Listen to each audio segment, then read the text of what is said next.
예, 넘어가겠습니다. 요거 한 말씀하고 쭉 잠깐 이렇게 하겠습니다. 가시겠습니다. 태초에 말씀이 계시니라. 이 말씀이 하나님과 함께 계셨으니 이 말씀은 곧 하나님이시니라. 말씀이 육신이 되어 우리 가운데 거하심에 우리가 그의 영광을 보니 아버지의 독생자의 영광이요 은혜와 진리가 충만하더라. 아멘. 예, 성육신하는 사건을 약간 좀 신학적으로 철학적으로 이렇게 표현했음을 보게 됩니다. 그래서 요한복음은 어떤 유명한 신학자들이 깊이 연구하는 책이 복음서이기도 합니다. 그리고 또한 첫 번째 예수를 믿는 사람들에게 제일 먼저 권하는 책이기도 합니다. 초신자부터 가장 학식이 높은 사람에 이르기까지 굉장히 폭넓은 독자층을 갖고 있는 것이 이제 요한복음이라 할 수가 있습니다. 예, 넘어가겠습니다. 예, 지난번에 쭉 했으니까 좀 넘어가겠습니다.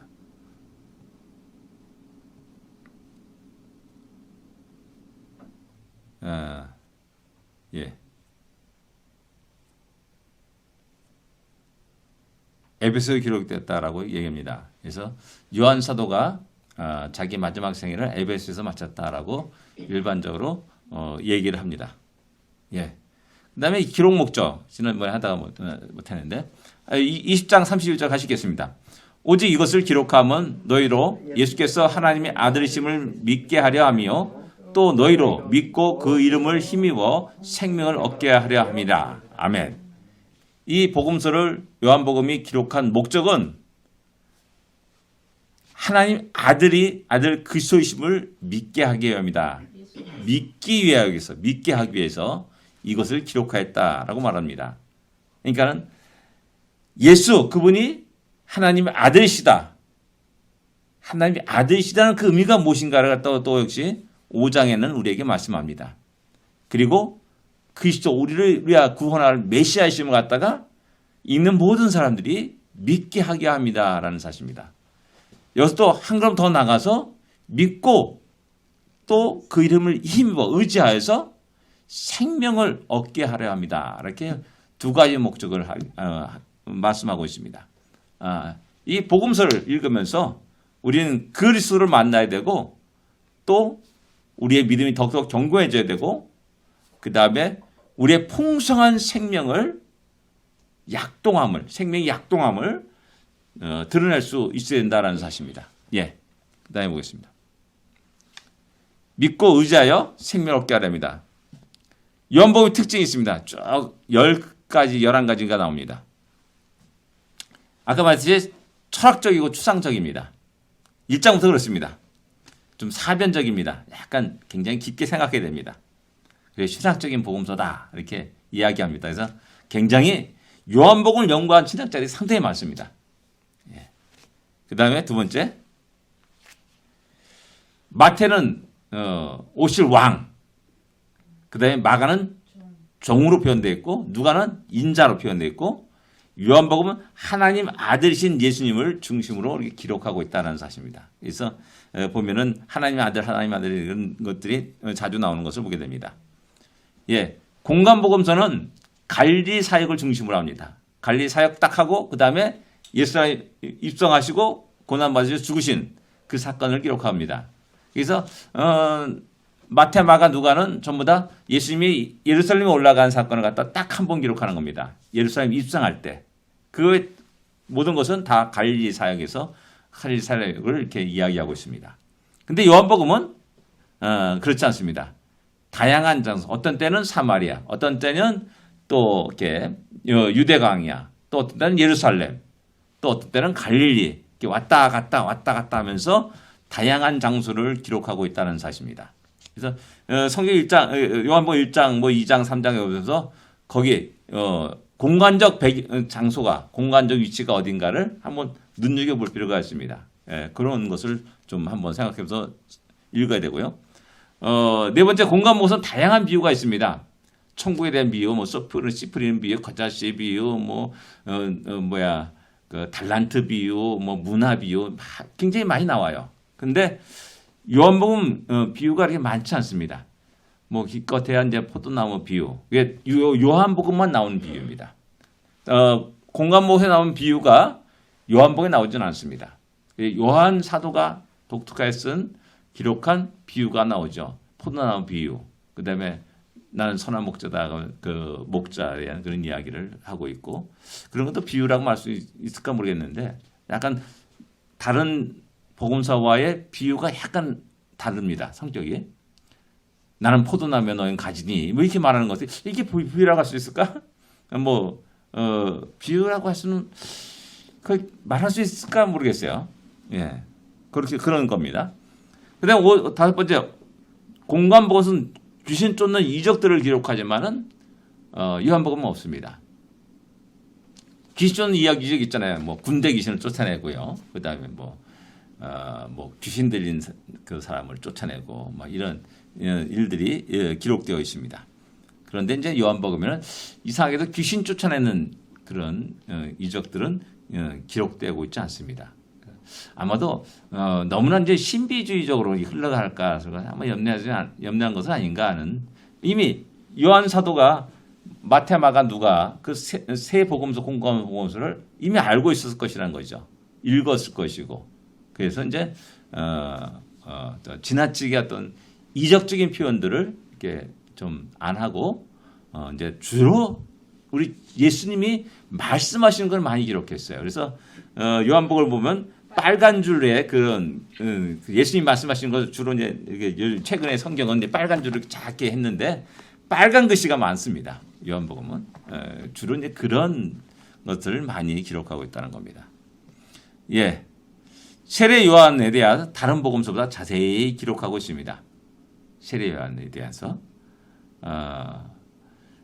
1장에 세상죄를 지고 하는 어린 양이다. 뭐 이렇게 얘기해요. 3장에는 뭐 그는 흥하였고 난 쇠하야겠다. 상당히 이게 자세히 세례 요한이 말한 것에 대해서 자세하게 이렇게 기록하고 있습니다. 예.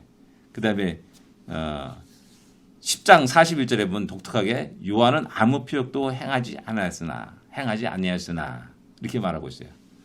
그래서 요한 사도가 놀라운 기적과 이적을 행사했다. 세례 요한이 그게 아니다. 요한복음에는 그런 적이 없다라고 말씀하고 있어요. 그럼에도 불구하고 수많은 사람들이 그 앞에 몰려들지 않습니까? 그만큼 그 당시에 그 백성들이 그 영적으로 그 이제 갈급함이 있었다라는 겁니다. 갈급함, 그 배고픔, 갈증들을 가지고 있었기에 400년 침묵 속에 탁 세례 요한이 탁 등장하니까는 구름대처럼 몰려들었다는 겁니다. 예. 그래서 이 세례 요한은 상당히 그 당시에 엄청난 큰 영향력을 끼친 사람으로 이렇게 알 수가 있습니다. 어리석은 인간은 그렇기 때문에 세례 요한을 추종하는 그런 어리석음도 보였죠. 예, 공관복음은 한 번의 유월절을 기록합니다. 아까 말했듯이 한 번 예루살렘에 올라간 그것을 기록하기 때문에. 그러나 요한복음은 세 번의 유월절을 기록합니다. 그래서 공생의 기간이 3년이다라고 이렇게 우리가 일반적으로 얘기하는 겁니다. 그 다음에 7가지 기적이 있습니다.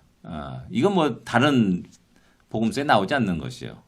물이 포도주가 되는 그 기적. 가나의 혼인잔치에서. 그 다음에 또 유대에서 갈릴리로 가다가 이제 왕의 신하 아들을 고쳐주는 그런 이적을 나타내고요. 그 다음에 예루살렘에서 베데스다 모여서 38년 안진병이 병자를 일으켜 세우는 기적을 했고요. 그 다음에 오병이어의 기적. 이것은 독특하게 전 네 복음서에 전부 다 동일하게 기록된 기적입니다. 이게 중요하다는 것이죠.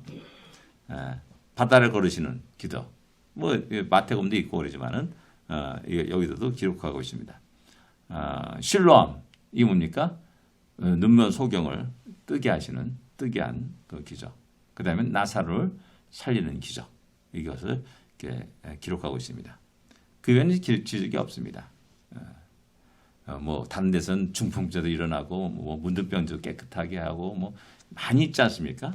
근데 이제 딱 요한복음은 딱 7가지로 끝납니다. 근데 9번째 나는 뭐뭐다라는 이 표현들이 많이 나옵니다.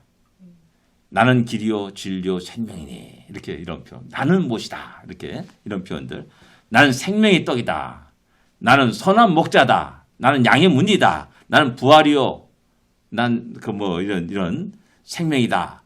나는 생명의 빛이다. 나는 생명의 떡이다. 뭐 이런 식의 이렇게 표현들이 많이 있습니다. 나는 참 포도나무다.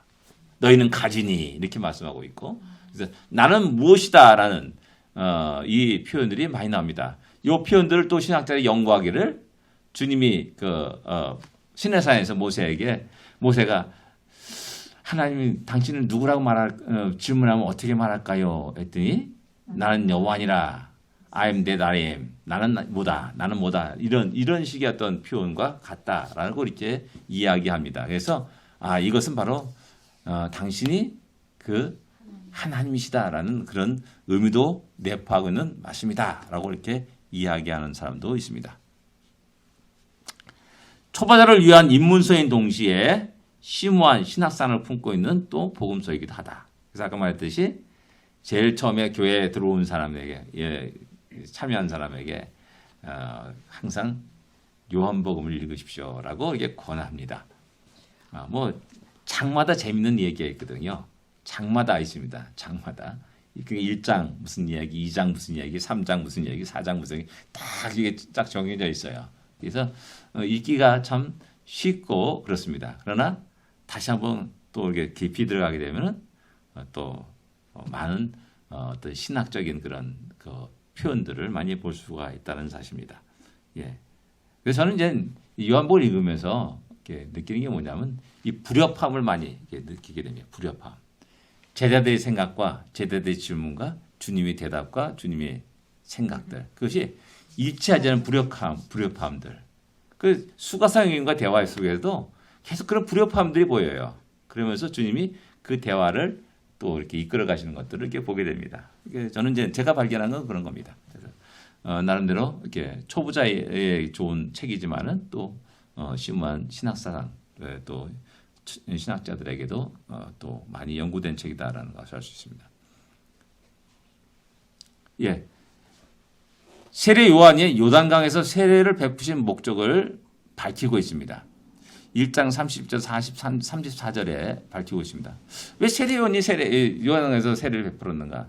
그게 뭐냐면은 여기 31절을 보게 되면 나도 그를 알지 못하였으나 내가 와서 물로 세례를 베푸는 것을 그를 이스라엘에 나타내려 함이로다. 이렇게 세례를 베푸는 것은 뭐냐면은 그 메시아를 이스라엘 사람들에게 나타내서 이제 공적으로 바로 이분이 우리의 메시아다라는 사실을 알려주기 함이다라는 것이죠. 그래서 세례를 베푸는 겁니다. 수만 마리의 세례를 베푸는 거죠.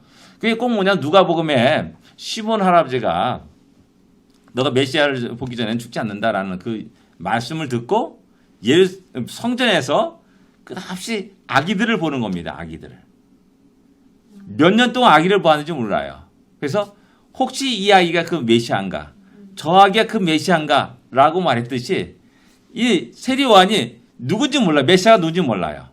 그러나 분명한 것은 그 메시아가 자기로 와서 세례를 받을 거라는 사실을 알고 수많은 사람들에게 세례를 베푸는 겁니다. 그리고 그 다음에 이제 30절에 보면은 나도 그를 알지 못해서 나를 보내어 물로 세례를 줄 때 베풀라는 그이가 나에게 말씀하시기를 성령이 내려서 누구 위에 머무는 것을 보거든 그가 곧 성령으로 세례를 베푸는 줄을 알라 하셨기에. 그러면서 내가 세례를 베풀 때 성령이 임하는 그분이 바로 그 메시아구나라는 사실을 이제 알게 되고 모든 이스라엘 사람들에게 공적으로 선포하게 되는 겁니다. 그래서 공생애가 시작되는 것이죠. 바로 그겁니다. 바로 세례 요한은 그의 모든 사명은 거기까지입니다. 거기까지. 그리고 그 위에 이제 헤롯에 의해서 잡혀가지고 또 죽임을 당하는 그런 일이 되게 됩니다. 그래서 독특하게 여기만 세례 요한이 왜 세례를 베풀었는가라는 그 이유에 대해서 얘기 나오고 있습니다. 11번째, 하나님의 아들의 의미가 무엇인지를 분명히 밝히고 있습니다. 하나님의 아들. 연복 5장 18절에 나옵니다. 내가 하나님의 아들이라고 말하면서 너가 하나님과 동등되는 것, 이렇게 말하는 것을, 그래서 넌 신성모독죄다라고 얘기하는 겁니다. 왜? 어디 감히 인간이 너가 스스로 하나님의 아들이라고 말하느냐?